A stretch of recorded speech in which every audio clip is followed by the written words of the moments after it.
دیا ہے, میں نے دوائی لگائی ہے, بال آئے ہیں. نہ شکر ہے دیکھو بندے کو, پھر نہ شکری جو ہے وہ کفر ہے. رب فرماتا ہے ان شکرتم لازیدنکم, جو شکر کرتے ہیں اللہ زیادہ دیتا ہے. ولئن کفرتم ان عذاب لشدید, فرمایا جو شکر نہیں کرتا وہ بندہ کفر کرتا ہے. اس نے جب شکر نہیں کیا فرمایا جیسے تو پہلا تھا اللہ تجھے ویسے کر دے. اس نے کہا ہاں اللہ مجھے ویسے کرے. فرمایا پھر اللہ کے راستے پہ گائے دے دے. اس نے کہا میں اللہ کے راستے پہ گئے دوں. جیسے فرشتہ آگے ہوا وہ بندہ ہلاک ہوا, سارے جانور مر گئے. پھر دیکھو نا رب دینا جانتا ہے تو لینا بھی جانتا ہے. جب بندہ پیار سے نہیں دے تو پھر جانور مرنا شروع ہو جاتے ہیں. جب بندہ پیار سے نہیں دے تو پھر ڈکیتی ہونا شروع ہو جاتی ہے. جب بندہ پیار سے نہیں دے تو پھر بیماری ہونا شروع ہو جاتی ہے. فرمایا رب قرآن میں فرماتا ہے وما اصابکم من مصیبت فبما کسبت ایدیکم ویعفو عن کثیر. رب فرماتا ہے کثیر برائیاں گناہ معاف کر دیتا ہوں, تھوڑا سا پکڑ کرتا ہوں. پھر قرآن میں ارشاد فرماتا ہے یہ جو مصیبتیں آتی ہیں تمہاری ہاتھ اور پیروں کی کمائی ہوئی ہوتی ہے. پر میں تیسرے کے پاس گیا جو اندھا تھا, اللہ نے تجھے آنکھیں دی ہیں؟ جی اللہ نے مجھے آنکھیں دی. اور میں اللہ کا شکر ادا کرتا ہوں, میں نبی نہ تھا, میرے رب نے مجھے آنکھیں دی. فرمایا یہ بکریاں, فرمایا میرے پاس مال نہیں تھا, اللہ نے مجھے مال دیا, میں اپنے رب کا شکر ادا کرتا ہوں. اس نے کہا اللہ کے راستے پہ ایک بکری دے دے. اس نے کہا اللہ کے راستے پہ ایک بکری, اللہ کے راستے پہ سارا مال ہی لے جاؤ. ایک کیوں, جس نے دیا ہے اس کو دینے کے لیے سارا ہی لے جا. فرشتے نے کہا میں لینے نہیں آیا, میں تو امتحان لینے آیا تھا, میں امتحان لینے آیا تھا. فرمایا اللہ تبارک و تعالیٰ تیرے مال میں اور برکت فرمائے گا.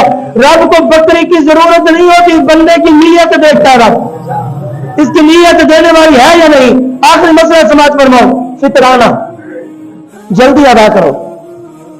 جس کی خدمت کرنی ہے جلدی کرو. کیوں؟ آخری وقت میں کیا ملے گا؟ جس یتیم کے پاس کھانے کے لیے کچھ نہ ہو, جس مسکین کے پاس فطرانہ, جو غریب ہے. آج کہتے ہیں جی دانے پر فطرانہ دینا چاہیے, پھر ہم کیا کریں؟ مفتیان کرام نے 240 روپے غریب کے لیے فطرانہ مقرر کیا ہے.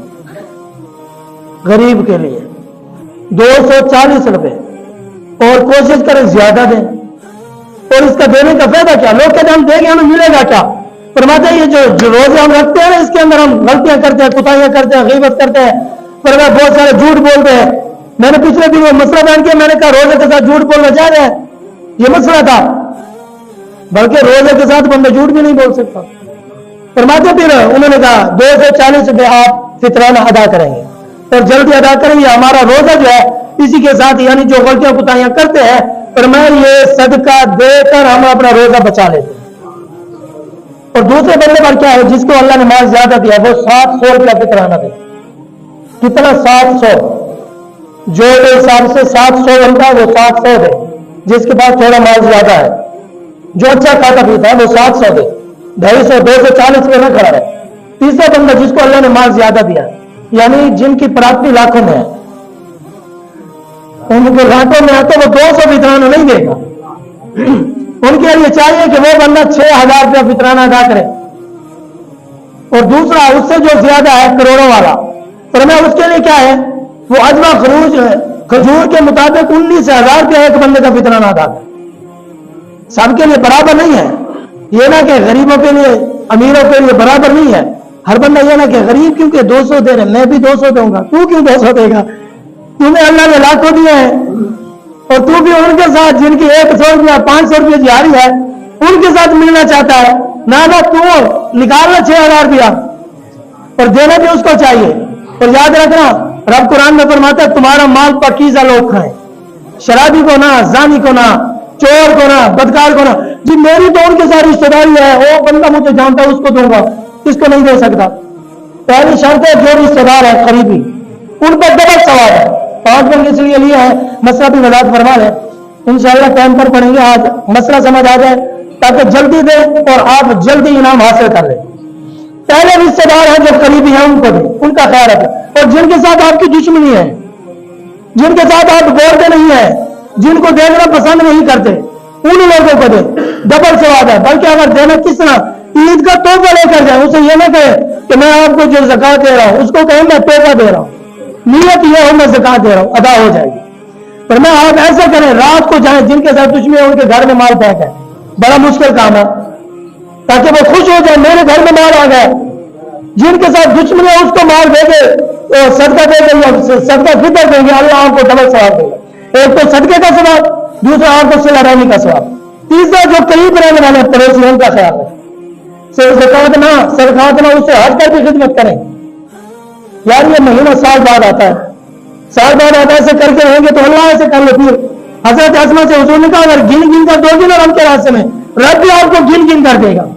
اگر ایسے دے دو کہ رب بلا حساب دے گا. آپ بھی گن گن کر نہ دیں, بلا حساب دے دیں. جب آپ بغیر حساب دیں گے اللہ بھی آپ کو بغیر حساب دے گا. اور ماشاء اللہ جی یہ باہر دکان جو لگائی ہے اس پر عطر بھی ہے, ٹوپیاں بھی ہیں, رومال بھی ہے, یعنی یہ چیزیں جو ہے, نماز بھی ہے, کہتے بھی ہیں جو چیزیں آپ لینا چاہیں باہر دکان لگی ہے اس سے لے لیتے ہیں, اور انشاءاللہ اچھے ریٹ میں ملیں گی تاکہ آپ کا بھی فائدہ ہو, مسجد کا بھی فائدہ ہو. بھائی ہمارا نہ بھی سوچیں, مسجد کا سوچ ہے نا, کیونکہ آپ جیسے آتے ہیں تو گھر سے جیسے خالی کر کے آتے ہیں کیونکہ روپیہ دینا نہ پڑ جائے. اگر مولوی زیادہ ذمہ دار ہو گیا تو پھر کیا بن جائے گا, ناراض بھی نہ ہونا. پر میں اپنے رشتے داروں کو, غریبوں کو, مسکینوں کو آپ نے دینا ہے. اللہ تبارک و تعالیٰ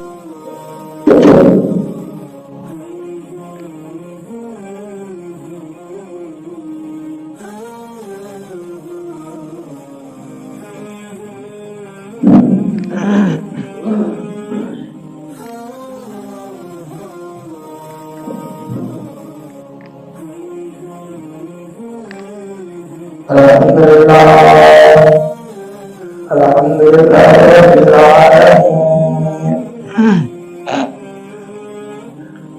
والعاقبۃ للمتقین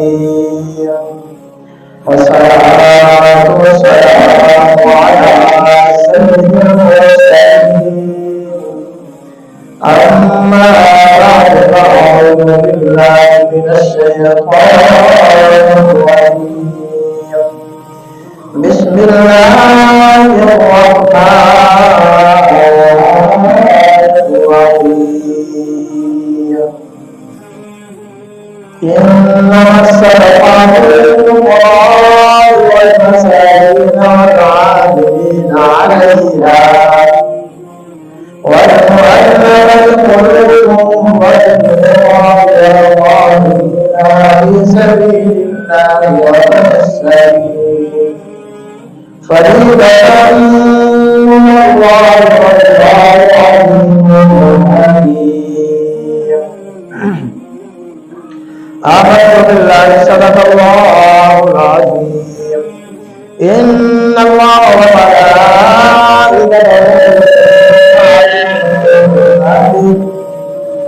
لا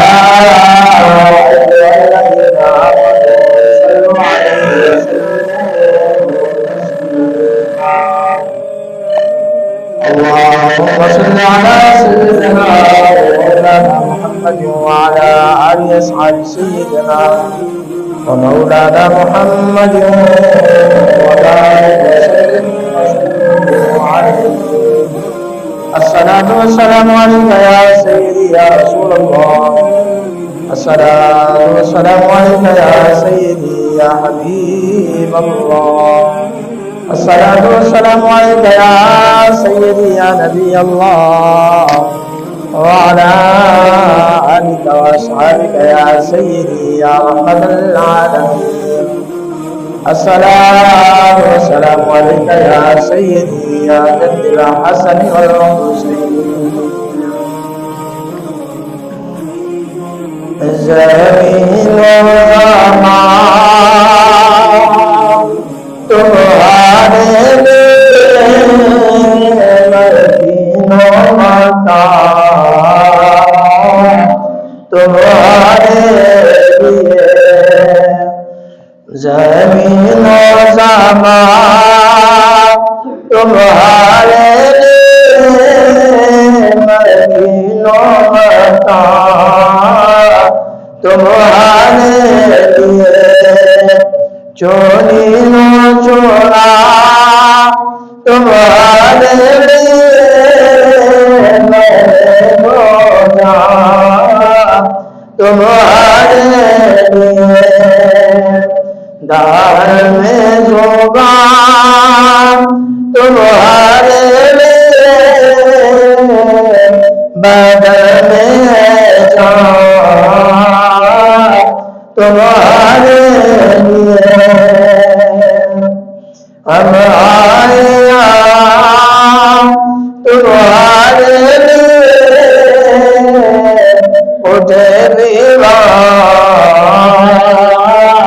تمہارے لیے اشارے سے چاند چلیا چنے ہوئے پھول کو بھیج دیا گئے ہوئے کو سن کیا یہ تابو تباہ تمہارے لیے زمین و زمان تمہارے لیے مکین و مکان تمہارے لیے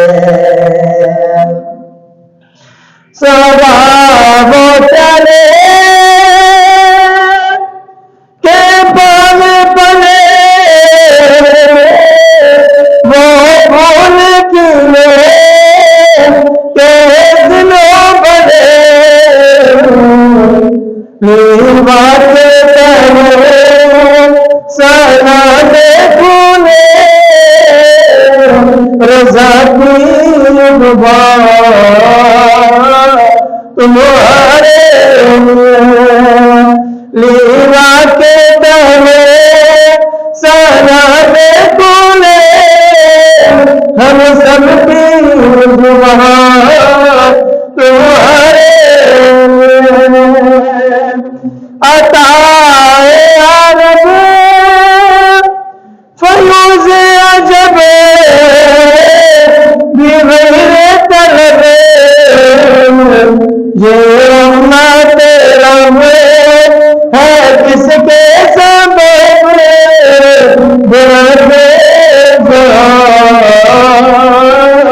تمہارے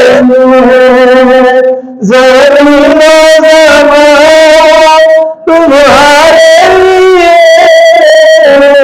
مکین و مکان تمہارے لیے اسا ازل تجھے دے ناتے ہیں شرابت بھی ہوں دے ناراضی جس در کے وقت دتر کیا تو بان دھوپراسی بان چھاڑاسی سر مرگی کوئے روح سی بھئی برکاوا جی کانکاوا سی سا جے کہیں رحمت بت وچھے ساڑھے لگتے حضور بناوا سی حمد و سلام اللہ تبارک و تعالیٰ کی بارگاہ میں اذکر مدبار درود و سلام آقا نامدار مدینہ تاجدار سرکار مدینہ صدور قلب سینہ پراتہ قلب جائے امام الانبیاء امام السلام کی بارگاہ میں اذکر مدبار حضرات عزیز بخار آج کا جمعہ مبارک ماہ رمضان شریف کا غالباً دوسرا جمعہ ہے دعائے اللہ تبارک و تعالیٰ اس ماہ مقدس کی رحمتیں برکتیں ہم سب کو نصیب فرمائے آج انشاءاللہ العظیم آج کا جو میرا موضوع ہے وہ ہے زکوٰۃ اور صدقات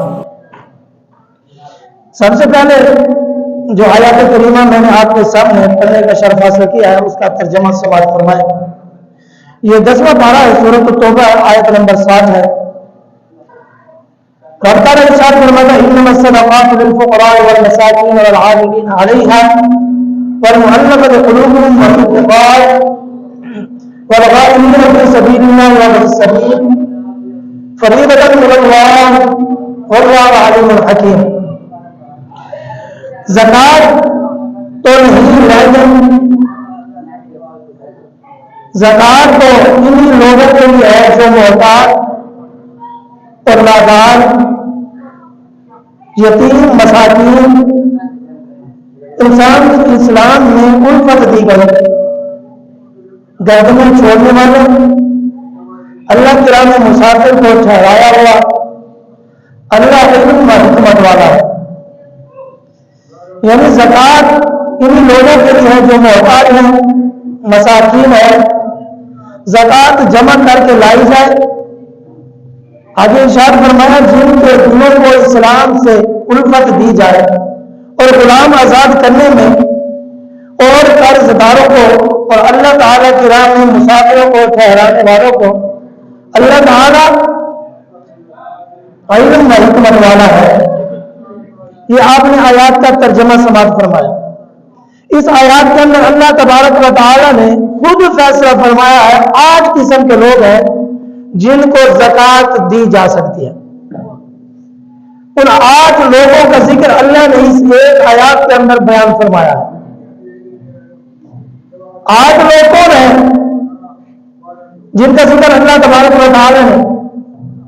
اور پہلے دوسرا یہ بھی سماعت فرمائے قرآن کریم کے اندر 82 مرتبہ نماز اور زکوٰۃ کا ذکر ایک ساتھ آیا ہے.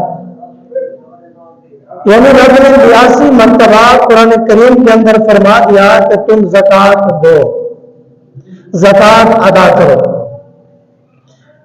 آقا کریم کے زمانے کے اندر لوگ زکوٰۃ ادا کرتے تھے. جب باری آتی ہے سیدنا صدیق اکبر رضی اللہ تعالیٰ عنہ کی تو کچھ لوگ زکوٰۃ کے منکر ہو گئے، ہم زکوٰۃ نہیں دیں گے. تو حضرت صدیق اکبر رضی اللہ تعالیٰ عنہ نے کہا جو بندہ پیارے نبی کے دور میں زکوٰۃ کے طور پر اونٹ لاتا، اونٹ کے ساتھ رسی بھی لاتا، آج جو اونٹ لائے گا رسی نہیں لائے گا میں ان کے ساتھ جہاد کروں گا. یعنی اسلام میں مہلت نہیں ہے، زکوٰۃ کسی صورت میں معاف نہیں ہے، زکوٰۃ دینی ہی دینی ہے. یعنی پہلا سبق یہ ملا. اور دوسرا آپ نے کہا اگر کوئی بکری کا بچہ حضور کے زمانے میں لاتا تھا، آج اگر زکوٰۃ کے طور پر نہیں لائے گا تو میں بھی ان کے ساتھ اعلان جہاد کروں گا، یعنی ان لوگوں کے ساتھ میں جنگ کروں گا. یہاں پر حضرت فاروق اعظم نے خوبصورت مشورہ دیا. انہوں نے کہا آپ مہربانی کریں، وہ کلمہ تو پڑھتے ہیں نا، مسلمان تو ہے، نماز بھی پڑھتے ہیں، آپ ان کے ساتھ جنگ کریں گے؟ لوگ کہیں گے دیکھو مسلمان ہے، نمازی بھی ہے، مسلمان بھی ہے، صدیق اکبر نمازیوں کے ساتھ مسلمانوں کے ساتھ جنگ کر رہے ہیں. تو آپ نے کہا پھر خود کہتے ہیں فاروق اعظم کہتے ہیں میں سمجھ گیا اللہ تبارک و تعالی نے صدیق اکبر کے سینے کو کھول دیا، سینے کو کھول دیا، ان کے سینے میں بات ڈال دی زکوٰۃ کے جو منکر ہیں، زکوٰۃ نہیں دیتے، ان کے ساتھ اعلان جنگ کریں گے. پھر آگے خوبصورت محبوب علیہ السلام کا فرمان فاروق اعظم نے سنایا. کہا آقا علیہ السلام نے ارشاد فرمایا تھا اللہ نے مجھے حکم دیا اس وقت تک لوگوں کے ساتھ اعلان جنگ کرتے رہو. کس وقت تک؟ فرمایا اس وقت تک کرتے رہو جب تک وہ اللہ کو اللہ نہیں مانتے.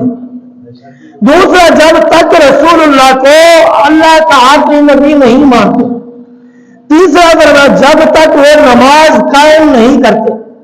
چوتھا فرمایا جب تک وہ زکوٰۃ ادا نہیں کرتے. اس وقت تک اللہ نے کہا اے محبوب ان لوگوں کے ساتھ اعلان جنگ کرو. یعنی جو زکوٰۃ نہ دے ان کے ساتھ اعلان جنگ کرو، کیونکہ اسلام کے اندر 5 ارکان ہیں اور دوسرے نمبر پر جو ارکان ہے اسے زکوٰۃ کہا جاتا ہے. فرمایا کہ اللہ تبارک و تعالیٰ نے مجھے کہا جب تک لوگ لا الہ الا اللہ نہیں کہہ لیتے اس وقت تک ان کے ساتھ اعلان جنگ کرو. فرمایا جو لا الہ الا اللہ کہہ لے گا وہ اپنی جان محفوظ کر لے گا. جو لا الہ کہہ لے گا، اب تو لوگوں نے لا الہ کیا محمد رسول اللہ بھی پڑھ لیا ہے، کلمہ بھی پڑھ لیا، نماز بھی پڑھتے ہیں. اب اگر ایک فرائض کا انکار کرتے ہیں جو اسلام کے اندر فرض ہے، ایک رکن کا انکار کرے، صدیق اکبر نے کہا میں ان کے ساتھ اعلان جنگ کروں گا. پھر جنگ کی، منکرین زکوٰۃ کو قتل کیا.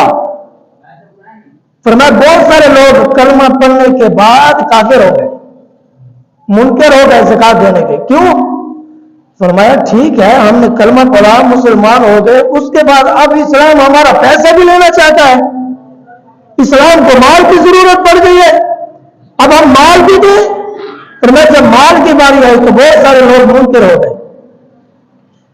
جب منکر ہوئے تو صدیق اکبر نے ان کے ساتھ اعلان جہاد کیا کہ میں ان کے ساتھ اعلان جہاد کروں گا، انہوں نے زکوٰۃ کے منکر کیوں ہوئے؟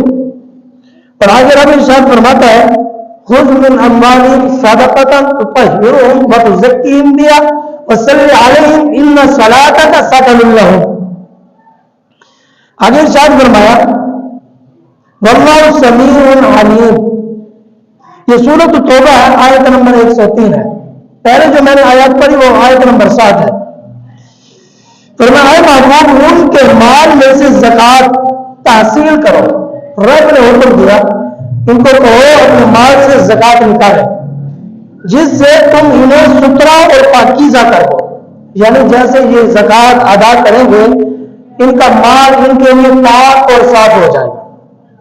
یعنی جب تک بندہ مال سے زکوٰۃ نہیں نکالتا اس وقت تک وہ مال پاک نہیں ہوتا۔ اور ان کے حق میں دعائیں خیر کرو جو مال کی زکوٰۃ نکالے، بے شک تمہاری دعا ان کے دلوں کا چین ہے اور اللہ سنتا اور جانتا ہے۔ ان کے دلوں کا چین محبوب علیہ السلام کی دعا ہے اور اللہ سنتا بھی ہے اور اللہ جانتا بھی ہے یہ بندہ کیا کہہ رہا ہے۔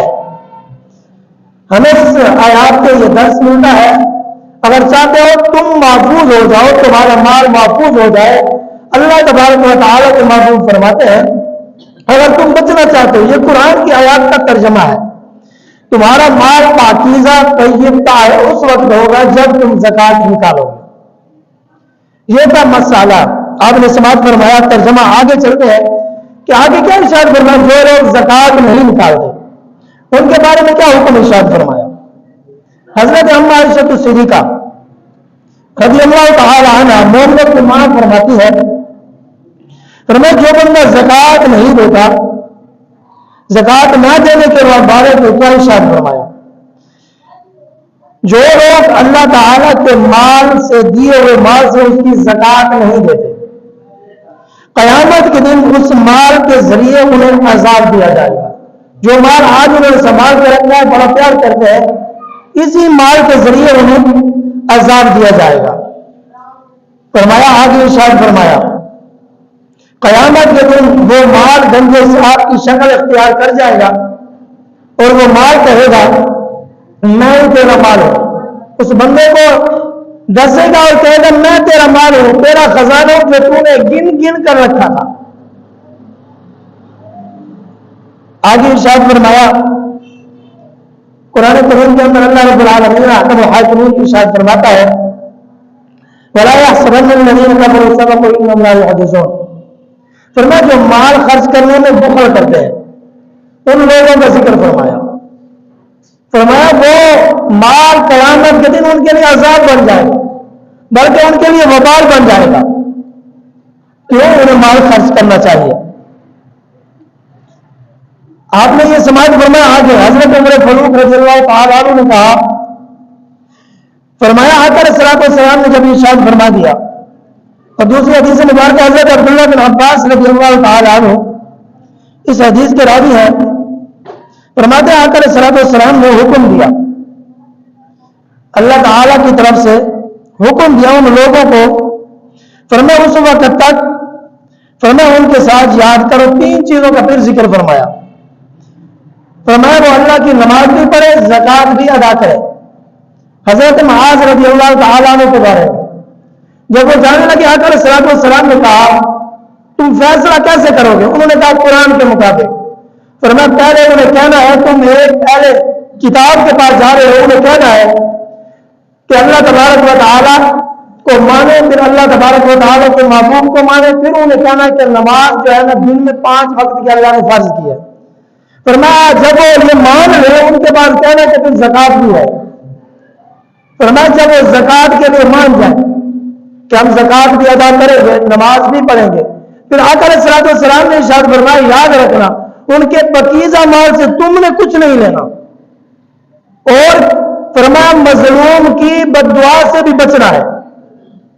یہ حدیث پاک صحیح بخاری شریف کے اندر ہے۔ فرمایا ان کے مظلوم کی بد دعا سے بھی بچنا ہے۔ حضور نصیحت فرما رہے ہیں جس کو حضور نے امام بنا کر بھیجا، حضور نے خطیب بنا کر بھیجا۔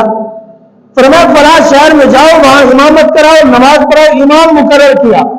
فرمایا میں تمہیں نصیحت کرتا ہوں، پہلے ان کو یہی چیز بتانی ہے، اس کے بعد نماز، نماز کے بعد زکات، زکات کے بعد مظلوم کی بددعا سے بچنا ہے۔ فرمایا اس کے بعد ان کے پاکیزہ مال سے تمہیں بچنا ہے۔ یہ نصیحت حضور فرما رہے ہیں۔ عائشہ صدیقہ رضی اللہ تعالیٰ نے فرماتے ہیں جو بندہ اپنے مال سے زکات نہیں نکالتا، جو بندہ اپنے مال سے زکات نہیں نکالے گا، وہ مال جو ہے اللہ کے حفظ و امان میں آ جائے گا، وہ مال جو ہے چوروں سے بچ جائے گا، نقصان سے بچ جائے گا۔ اب یہاں اندازہ لگائیں جس بندے کا جانور مر گیا، کیا جانوروں کی بھی زکات ہے؟ اگر غور کیا جائے جانور سے زکات نکالی جائے، فرمایا اس مال میں نقصان نہیں ہوتا، وہ مال اللہ کے حفظ و امان میں آ جاتا ہے۔ اب غور کریں جانوروں سے بھی زکات ہے تو کتنے جانور ہوں؟ بکریوں سے بھی زکات ہے کہ 40 بکریاں ہوں۔ فرمایا پھر اونٹ ہے، اونٹ میں سے بھی زکات ہے، 7 اونٹ ہوں، 30 گائے ہوں۔ فرمایا ان چیزوں کا ذکر فرمایا، ان سے جب زکات نکالیں گے فرمایا ہمارا مال جو ہے وہ محفوظ ہو جائے گا۔ اور پھر کس چیز سے زکات ہے؟ سونے سے بھی زکات ہے۔ جس کے پاس سونا ہے، کچھ رقم بھی ہے، چاندی بھی ہے، اور مال تجارت بھی ہے، جن چیزوں کا میں نام لے رہا ہوں ان پر زکات ضروری ہے۔ جس بندے کے پاس سونا ہے سونے سے زکات نکالے گا، اور مختصر حساب کتاب لگا دے، جس بندے کے پاس 52 تولے چاندی سے زیادہ رقم موجود ہے وہ بندہ جو ہے زکات دینے کا مستحق ہے، جس کے پاس اتنا مال ہے۔ دوسرا اندازہ لگا لیں، اگر اس سے جس کے پاس کم ہے وہ زکات لینے کا حقدار ہے۔ اگر 52 تولے چاندی کی قیمت اس بندے کے پاس نہیں ہے، کم ہے، ضروریات سے ہٹ کر، فرمایا اس کے پاس یہ مال نہیں ہے تو وہ بندہ زکات لینے کا مستحق ہے۔ آقا علیہ الصلوۃ والسلام نے ارشاد فرمایا، یہ تبیان القرآن تفسیر تبیان القرآن ہے، اس کے تفسیر میں فرمایا آقا علیہ الصلوۃ والسلام نے پناہ مانگی ہے فقیر سے۔ فقیر کا ذکر ہے، 8 لوگوں کا ذکر ہے۔ فرمایا یا اللہ مجھے زندہ رکھنا تو مسکینوں میں رکھنا، غور کرو، مسکینوں میں رکھنا، جب مجھے موت دینا تو مسکینوں میں دینا۔ فرمایا یا رسول اللہ یہ کیسے؟ فرمایا مسکین اسے کہا جاتا ہے، فرمایا جو سوال بھی کر سکتا ہے اور اسے زکات دے بھی سکتے ہیں، اسے زکات آپ دے بھی سکتے ہیں، سوال بھی کر سکتا ہے۔ اس سے مراد خوبصورت جواب آقا علیہ الصلوۃ والسلام نے ارشاد فرمایا، حکمتیں بیان کرتے ہوئے پھر آگے ارشاد فرمایا آقا علیہ الصلوۃ والسلام نے، فرمایا یا اللہ مجھے مسکینوں میں رکھنا۔ یہاں سے امام اعظم ابو حنیفہ رحمۃ اللہ تعالی علیہ اپنا قول بیان کرتے ہیں، امام شافعی اپنا قول بیان کرتے ہیں۔ امام اعظم ابو حنیفہ رحمۃ اللہ تعالی علیہ شعبۃ ایمان کے اندر حدیث پاک موجود ہے، زکات دینے والا اپنے مال کو کم ہونے پر صبر کرتا ہے، اور ضرورت مند فقیر جو ہے زکات کی صورت میں مال لے کر شکر کرتا ہے۔ صبر اور شکر غور کرنا ادا کرتا ہے۔ یوں کہا جائے کہ مالدار نے پہلے مال ملنے پر اللہ کا شکر ادا کیا کہ اللہ نے مجھے مال دیا تو شکر ادا کیا، پھر زکات ادا کی، جو مال میں کمی ہوئی پھر اس پر صبر کیا، کہ پہلے مال ملا تو شکر کیا، پھر مال دیا تو صبر کیا، تو زکات کی وجہ سے اس کا ایمان مکمل ہو گیا۔ یعنی اس وقت تک ایمان مکمل نہیں ہوتا جب تک بندہ زکات نہ دے، اس وقت تک وہ ایمان والا نہیں ہو سکتا۔ یہاں سے دوسرا سبق درس ملتا ہے، جو بندہ نماز پڑھے زکات ادا نہ کرے اس کی نماز کا کوئی فائدہ نہیں ہے۔ کیوں؟ دونوں چیزوں کا ذکر ایک ساتھ آیا ہے۔ میں نے پہلے بتایا کہ اللہ نے 82 مرتبہ قرآن کریم میں دونوں چیزوں کا ذکر فرمایا، پھر آگے ارشاد فرمایا اس طرح حاجت مند فقیر نے پہلے مال نہ ہونے پر صبر کیا، مال نہیں تھا صبر کیا، فرمایا پھر زکات کی شکل میں مال اللہ تعالیٰ نے اسے عطا فرمایا تو پھر اس نے شکر کیا فقیر نے، فرمایا پھر اس نے صبر کیا، زکات کی شکل میں مال ملنے پر اللہ کا شکر ادا کیا، زکات کی وجہ سے اس کا ایمان بھی مکمل ہو گیا۔ یہاں فقیر کا ایمان بھی اس وقت مکمل ہوا، مال نہیں تھا صبر کیا، مال ملا تو شکر ادا کیا۔ وہاں جو تھا مالدار، اسے اللہ نے مال دیا تو اس نے اللہ کا شکر ادا کیا، جب مال سے زکات نکالی پھر صبر کیا۔ فرمایا پھر نیز حضرت صبح رضی اللہ تعالیٰ نے بیان کرتے ہیں رسول اللہ صلی اللہ علیہ وسلم نے فرمایا جو شخص مصیبت میں مبتلا ہو اس نے صبر کیا اور اسے نعمت دی گئی تو اس نے شکر ادا کیا اس پر، فرمایا ظلم کیا گیا تو اس نے معاف کر دیا، خود ظلم کیا تو اس پر استغفار کیا کہ میں نے ظلم کیا پھر توبہ کر لی۔ فرمایا پوچھا گیا اس کے لیے کیا اجر ہے تو آپ نے فرمایا یہی لوگ عذاب سے ممنون ہیں، اللہ انہیں ہدایت یافتہ کہتا ہے، یہی لوگ جو ہے عذاب سے بچ جائیں گے، مضمون ہے اللہ ان کو عذاب سے بچا لے گا۔ اور پھر آگے ارشاد فرمایا غنی جو ہے، غنی غور کرنا، غنی جو ہے فقیر جو ہے وہ غنی کے مال کا محتاج ہے دنیا میں، فقیر غنی جو ہے اس کے مال کا محتاج ہے دنیا میں، دنیا میں اسے مال کی ضرورت ہے اور غنی نے اسے مال دیا، اس کی ضرورت پوری کی۔ یاد رکھنا یہ دنیا میں اسے نفع پہنچایا، فائدہ پہنچایا، اور غنی بھی محتاج ہے۔ غنی کس کا محتاج ہے؟ جسے اللہ نے مال دیا وہ بھی محتاج ہے فقیر کا۔ غور کرنا بڑا نازک بات ہے، فقیر کا محتاج ہے غنی، جو مالدار ہے جس کے پاس مال ہے وہ محتاج ہے فقیر کا۔ کیوں فقیر کا محتاج ہے؟ اس لیے فقیر کا محتاج ہے اس کا مال فقیر کو دنیا میں نفع دے رہا ہے، فقیر کا مال اسے آخرت میں نفع دے گا۔ دنیا کے مقابلے میں آخرت کا جو منزل ہے، آخرت کی جو منزل ہے، مرحلہ ہے، فرمایا وہ دنیا کے مقابلے میں آخرت کا مرحلہ زیادہ عزیز ہے۔ وہ دنیا میں محتاج تھا فقیر، آخرت میں محتاج ہوگا غنی، غنی کو آخرت میں جو ضرورت پڑے گی وہ فقیر کی حاجت سے پورا ہوگا۔ یہ نہیں ہے کہ فقیر آئے مانگے یا مجھے زکات دے، یہ نہیں ہے۔ جو مالدار ہے وہ اپنا مال اٹھائے، فقیر کے دروازے پہ جا کر مال دیتے ہیں، اسے دے کے مال، پھر میں میرا مال قبول کر۔ اگر میں ایک بات کہتا ہوں میرے بدن سے بدبو آ رہی ہے، میرے کپڑوں سے بدبو آ رہی ہو، نجاست گندگی لگی ہو اور وہ میں کپڑے اتاروں، آپ کو کہ میرے کپڑے لے لیں، میرے سے گوارا کرو گے؟ کیوں نہیں کرو گے؟ کہو گے یہ تو مال ہے، یہ میل ہے، یہ گندگی ہے، میں کیسے لوں؟ یہ تو گندگی ہے، اس سے بدبو آ رہی ہے، میں نہیں لے سکتا۔ پھر میں آپ شکر ادا کریں، آپ کی میل کچیل فقیر قبول کر رہا ہے، آپ کی میل کچیل۔ یہاں پر ہمیں درس دیا گیا، اگر اس ایک آیات کی تفسیر پہ چلتے رہے، پھر حضور نے دعا مانگی یا اللہ مجھے مسکینوں میں رکھنا، مسکینوں میں اٹھانا۔ حضور نے یہ کیوں نہ کہا کہ یا اللہ مجھے فقراء میں اٹھانا، فقیروں میں اٹھانا؟ یا امام شافعی کہتے ہیں، فرمایا کہ امام شافعی کا قول ہے، وہ کہتے ہیں فقیر جو ہے افضل ہے، اور امام اعظم کہتے ہیں فرمایا مسکین جو ہے وہ افضل ہے۔ فرمایا پھر قرآن میں واقعہ موجود ہے، امام شافعی کہتے ہیں فرمایا کہ میرا قول مضبوط ہے، امام اعظم کہتے ہیں میرا قول مضبوط ہے۔ فرمایا وہ کیسے؟ امام اعظم کہتے ہیں ان دو مسکینوں کا ذکر جن کی کشتی حضرت خضر علیہ السلام کا واقعہ ذہن میں لائے۔ حضرت خضر علیہ السلام سفر کر رہے تھے، حضرت موسیٰ علیہ السلام ساتھ تھے۔ فرمایا جس کشتی پر سوار ہوئے تو آپ نے حضرت خضر علیہ السلام نے اس کشتیوں کے پھٹے توڑ کر سمندر میں پھینک دیے۔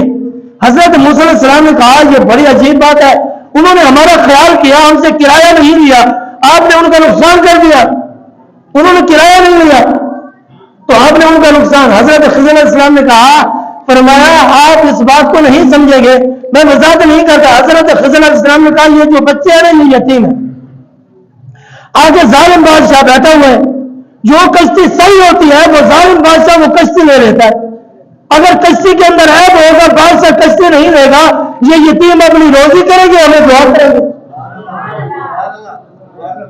یہ یتیم روزی کریں گے، ہمیں دعا کریں گے۔ فرمایا امام اعظم کہتے ہیں، فرمایا اس لیے حضرت خضر علیہ السلام نے ان کے پھٹے توڑے، اور امام شافعی کہتے ہیں وہ کشتی ان کی تھی، وہ کشتی ان کی تھی. امام اعظم کہتے ہیں وہ کشتی ان کی نہیں تھی, وہ کشتی انہوں نے کرائے پر لی ہوئی تھی, وہ کشتی انہوں نے کرائے پر لی تھی. اس لیے امام اعظم کا قول مضبوط ہے. فرمایا یاد رکھنا اگر جہاں دو مسئلے آ جائیں, یا آپ ذہن نشین کر لیں, اگر مسئلے آ گئے دو, امام شافعی یہ کہہ رہے ہیں, امام اعظم یہ کہہ رہے ہیں, ہم کس کی تقلید کریں گے؟ ہم کس کو مانیں گے؟ امام اعظم کی بات مانیں گے یا امام شافعی کی مانیں گے یا امام مالک کی مانیں گے؟ ہم اس کی مانیں گے جس کی ہم تقلید کرتے ہیں. ہم ہیں حنفی, الحمدللہ ہم حنفی ہیں. ہم امام اعظم کا مسئلہ جو ہے اس کی پیروی کریں گے. یہ بہت سارے لوگ کہتے ہیں دیکھو یہ بھی مسئلہ تو آ گیا جی, مسئلہ آ گیا بھی مسئلہ امام اعظم کا ہے تو پھر تقلید کریں گے. امام شافعی کا چھوڑ کر ہم امام اعظم کو مانیں گے. یہاں سے مسئلہ واضح ہو گیا. امام اعظم نے کہا کیونکہ وہ کشتی کرائے پر لی ہوئی تھی اس لیے وہ مالک نہیں تھے, اس لیے انہوں نے فرمایا کہ میں مسکینوں کے ساتھ رہنا پسند کرتا ہوں. اور آگے خوبصورت وضاحت فرمائی. اس سے ہمیں درس اور سبق یہ ملتا ہے. پہلی چیز ہے ہمیں ذہن نشین کر لیں, سونا اور چاندی اور مال تجارت ان پر زکات جو ہے ضروری ہے. اور دوسری بات یہ سماعت فرمائے, ایک بندے کی تنخواہ 70,000 ہی کیوں نہ ہو, آج تو ہم غور کرتے ہیں نا بڑھانے کی چاہے ہر بندہ دعا کرتا ہے مال بڑھتا جائے, مال بڑھتا جائے. اور لینے کے لیے ہم کہتے ہیں لاکھوں میں, دینے کے لیے ہم کہتے ہیں 100 دینا پڑے. لینے کی باری آئے تو لاکھوں کی بات ہوتی ہے. یا اللہ, ایک بندے نے کہا میرے لیے دعا کرنا اللہ تبارک و تعالیٰ مجھے 70 لاکھ دے دے. میرے لیے دعا کرنا اللہ مجھے 70 لاکھ دے دے. جب دینے کی باری آئی پھر میں تو وہ غریب والا فطرانہ ادا کروں گا جو 200 ہے یا 240 ہے. یہ بھی مسئلہ سماعت فرمانا اور میں آپ میں بھی بیان کروں گا. حضرت سعد رضی اللہ تعالیٰ نے زکات نہ دینے والے کے لیے وعید بیان فرمائی گئی. یاد رکھنا یہ بات آپ نے سماعت فرما لی. اور جس مال سے زکات نہ نکالی جائے, جیسے گندم ہے, گندم کا عشر ہے, اللہ نے 40 من دیا ہے تو 1 من دینا. 100 من ہے تو 5 من آپ نے دینی ہے. 100 من میں سے 5 من جو ہے یہ آپ کا مال نہیں ہے, یہ اللہ کے راستے میں آپ نے ان لوگوں کو دینی ہے. اور دوسرا مال بھی, یہ بھی مسئلہ سماج میں کوئی ناراض نہ ہو جائے, دعوت اسلامی والوں کو ہم زکات دیتے ہیں, بہت سارے لوگ دیتے ہیں. اور یاد رکھنا مسجد جو زیر تعمیر ہے اس پر زکات نہیں لگ سکتی, مسجد کے اوپر زکات نہیں لگ سکتی. یہ غریبوں اور مسکینوں اور یتیموں اور فقیروں اور غریبوں کا حق ہے, اور تلاش کر کے دیں جو اس کے مستحق ہے, حقدار ہے, ان تک پہنچائے. یہ آپ کے اوپر ضروری ہے. یہ جو مانگنے والا آ گیا اسے دے دیا, یہ شریف فقیر نہیں ہے, اسے دینا بلکہ گناہ ہے الٹا. یہ تو پیشہ ور ہے نا, پیشہ ور مانگنے والے, پیشہ ور مانگنے والوں کو دینا جائز بھی نہیں ہے. اگر کوئی آپ کے پیسے سے آپ نے زکات دی, اس نے جا کر سگریٹ خریدی اور پی رہا ہے, آپ کو تو ثواب ہو رہا ہوگا. ایک بندہ نشئی ہے, اس نے آپ کے پیسے سے شراب خریدی اور پی رہا ہے, آپ کو تو ثواب مل رہا ہوگا. کہ اللہ کے نام پہ مانگ رہا تھا, پھر میں دے دیا. میں نے کہا اللہ کے نام پہ مانگنے والے کو نہیں, اللہ کے جس نے اللہ نے حکم دیا ہے 8 لوگوں کا ذکر مستحق ہے ان کو دینا چاہیے. فرمایا ان لوگوں کو نہ دی جائے جو لوگ مستحق ہیں. اور مستحق کون ہے؟ مسکین, یعنی ان مسکین کے پاس مال تھا تھوڑا. ہمیں درس کیا ملتا, ان کے پاس کشتی تھی نا, کرائے پہ لی ہوئی تھی, وہ چلا رہے تھے, ان کے پاس مال تھا مگر وہ مستحق ہے. یعنی یتیموں اور مسکینوں کے پاس بھی مال ہوتا پھر بھی وہ مستحق ہوتے ہیں. فقیر شریف فقیر پر میں وہ گھر میں بیٹھا ہے, اگر مانگتا نہیں ہے, سفید پوش لوگ ہوتے ہیں, لوگ کہتے ہیں کپڑے تو سفید ہیں, دیکھو چلتے بھی بڑے اچھے طریقے سے ہیں, پھر ان کو کیسے زکات دے دیں؟ ہاں 70,000 تنخواہ ہو, گھر میں اخراجات چلتے ہیں, اس کے بعد اگر کسی نے قرض دینا ہے, ایک اندازہ لگا لیں, ایک بندے نے پہلے سارا مال جمع کرنا ہے, میرے پاس اتنا سونا ہے اس کی رقم بنا لیں, اتنی چاندی ہے اس کی رقم, جو اور مال ہے اس کی رقم, جو پلاٹ خریدا تھا کہ میں بیچوں گا اگر بڑھ جائے گا اس کی رقم بھی لگانی پڑے گی. ضرورت سے زیادہ جو مال پڑا ہوا ہے, ہم ضرورت نہیں کرتے, سالوں سال گزر جاتے ہیں, اس کا بھی اندازہ, یہ ساری آپ نے کیلکولیشن کر کے یہ سارا مال نکل لینا ہے. سارا لکھ کر آپ نے دیکھا ہے نا میں نے قرضہ کتنا دینا ہے، وہ قرضہ اسی سے نکال دینا ہے. اسلام کتنی خوبصورت ترغیب دے رہا ہے، اس قرضے کو مال سے نکال دینا ہے، میں نے اتنا قرضہ دینا ہے. اور جن لوگوں سے آپ نے قرضہ لینا ہے 10 لاکھ ہے 20 لاکھ آپ نے قرضہ لینا ہے، آپ ہر سال لکھیں گے کہ اس کی زکات میں نے دینی ہے. پھر جب وہ مال آپ کے پاس آ جائے، آپ مالک بن جائیں، آپ کے پاس اختیار آ جائے، لوگ مال دے دیں، ہر سال اندازہ لگاتے رہے. جتنے عرصے کے بعد 1 سال پیسے نہیں ملے، 2 سال نہیں ملے، 3 سال نہیں ملے، 4تھے سال مل گئے، وہ 4 سال کی زکات بنائے، ہر سال کی لکھ لیں، پھر 4 سال کی جتنی زکات بنتی ہے پھر وہ ادا کریں. اس سے جتنا قرضہ دینا وہ نکال لیں. جو ضرورت ہے یعنی تنخواہ 20,000 وہ تو ہم گھر میں خرچ کر لیتے ہیں، وہ خرچ کریں گے. اگر پھر اس کے بعد ہماری ضرورت پوری نہیں ہوتی، ایسے لوگ ہیں پھر بھی وہ حقدار ہیں، ان کو بھی دے سکتے ہیں. اور دکاندار ہیں ان کے پاس مال پڑا ہوا ہے، مال رکھا ہوا ہے انہوں نے، اس مال سے کیسے زکات نکالیں گے؟ وہ کہتے ہیں کوئی سودا ہم سستا بیچ دیتے ہیں، کوئی مہنگا بیچتے ہیں، پھر اس سے ہم کیسے زکات نکالیں گے؟ اس کا طریقہ کار یہ ہے، فرمایا اس مال سے آپ ایسے زکات نکالیں گے جو مال پڑا ہوا ہے اس کا اندازہ لگائیں کہ یہ مال اتنے کا ہے، یہ اتنے کا مال ہے، اس کی آپ ریٹ لگائیں گے. اگر وہ 52 تولے چاندی سے زیادہ رقم ہے اس سے آپ زکات نکالیں گے. اتنے مال کی رقم ہو اندازہ لگا لیں. ابھی کل میں نے پوچھا ہے یعنی 3300 تولے کا ہے چاندی کا ہے، اسی سے حساب لگا لیں، جتنا حساب بنتا ہے اس کے مطابق آپ نے زکات دینی ہے. یہ زکات نکالنا. حضرت صالبہ محبوب کو کہنے لگے یا رسول اللہ دعا کریں اللہ مجھے مال دے. پھر اتنا مال ملا کہ آپ نے مدینہ چھوڑ دیا، پھر مال زیادہ ہوا، مدینے سے دور چلے گئے. جب زکات کی آیات نازل ہوئی حضور نے صحابہ کو مقرر کیا، صحابہ گئے کہ زکات دو. اس نے کہا یہ تو ٹیکس ہے، جیسے آج ہم ٹیکس سمجھ گیا نا، بیل کا ٹیکس تو دینے کے لیے تیار ہے اور سارے ٹیکس دینے کے لیے تیار ہے، صرف زکات دینے کے لیے تیار نہیں ہے. پریشان کون ہوتا ہے؟ مال کس نے دیا؟ اللہ نے. اگر اللہ نے دیا اللہ کے راستے میں دینے کے لیے پریشانی کیا ہے؟ فرمایا پھر حضرت صالبہ کا کیا نظام ہوا؟ اس نے کہا کہ میں ٹیکس دوں. صحابہ واپس آ گئے، حضور سے کہنے لگے. حضور نے کہا ہائے افسوس صالبہ ہلاک ہو گیا. پھر حضور کی آج آپ پیسہ دیں گے، ہو سکتا ہے رب آپ کا پیسہ قبول کر لیں. وہ وقت بھی ہے پھر پیسہ پہلے دینا چاہتا ہے کہ میں اللہ کے راستے میں خرچ کروں، پھر رب قبول نہیں کرتا. پھر حضرت صالبہ مال لے کر آئے. حضور نے کہا آج حالات آ گئی ہے، رب نے تیرا مال لینے سے منع کر دیا، اب تیرا مال رب قبول نہیں کرتا. آج نماز نہیں پڑھیں گے پھر کوشش کریں گے نماز پڑھیں گے، رب موقع بھی نہ دے. آج ماہ رمضان روزہ رکھ لے، پھر کہیں گے آج روزہ رکھے، رب ہمت بھی نہ دے. پھر حضرت صالبہ صدیق عمر کے زمانے میں میرا مال قبول کرے، نہیں کیا.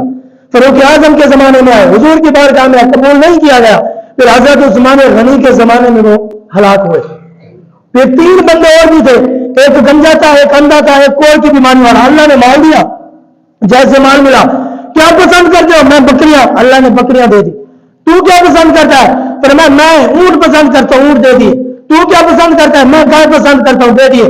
فرماتے پھر اللہ نے کہا مال تو دے دیا، اب مال بے زیادہ ہو گیا. پھر اللہ نے کہا فرشتوں کو بھیجا ان کا امتحان پہ لے. فرشتہ آتا ہے امتحان لینے کے لیے. فرشتہ آیا، اس نے کہا بتاؤ یہ مال کس نے دیا؟ اب دیکھو ذہن اور سوچ بدلی. میں نے محنت کی ہے. وہ کہہ رہا ہے جس کو اللہ نے مال دیا اس نے کہا میں نے محنت سے کمایا ہے. اس نے کہا اللہ کے راستے پہ اونٹ دے دے. اللہ کے راستے پہ اونٹ وہ 10 روپے کہہ دیتا، 20 100 اللہ کے راستے پہ اونٹ دیا جاتا ہے. اس نے کہا جیسے تو پہلا تھا اللہ تجھے ویسے کر دے. اگر تو مال نہیں دینا چاہتا تو کہتے میں نے محنت سے کمایا، جیسے تو پہلے تھا اللہ تجھے ویسے کر دے. اس نے کہا ہاں ٹھیک ہے. اب فرشتہ ایسے ہوا وہ بندہ ہلاک ہو گیا، امتحان میں ناکام ہوا نا. پھر آیا کوڑ کی بیماری والے بات، جو گنجا تھا اللہ نے تجھے بال دیے، جی اللہ نے